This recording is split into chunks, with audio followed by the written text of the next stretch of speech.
Welcome to Exposure Therapy, a guide to overcoming fear. In this session, we will explore exposure therapy, a psychological treatment developed to help people confront their fears. This therapy is a key component in cognitive behavioral therapy and is widely used for a range of anxiety disorders, including phobias, panic disorder, and post-traumatic stress disorder. Exposure therapy is based on the principle that facing one's fears is essential to overcoming them.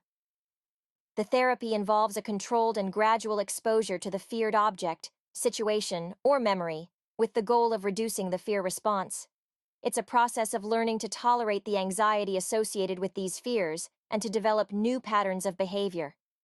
The therapy typically begins with the creation of an exposure hierarchy, a list of feared situations ranked from least to most anxiety-provoking.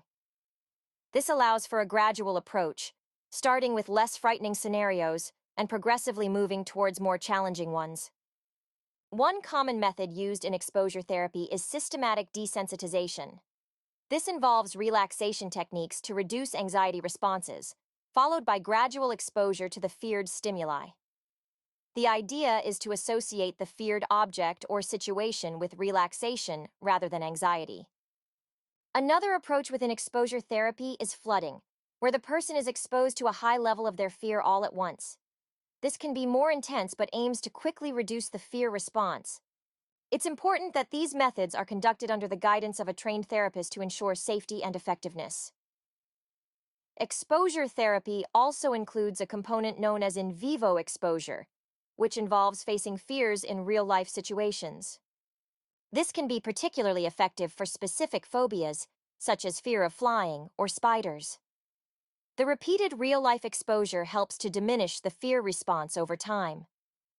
Virtual reality exposure is a newer form of this therapy, where individuals are exposed to their fears in a controlled, virtual environment. This can be especially useful for fears that are difficult to replicate in real life. Research has shown that exposure therapy can be highly effective in reducing fear and anxiety. It helps individuals to gain control over their fear response and to learn that feared situations are often less dangerous than they perceive. In conclusion, exposure therapy offers a powerful approach to confronting and overcoming fears. It empowers individuals to face their anxieties and reclaim their lives from the constraints of fear.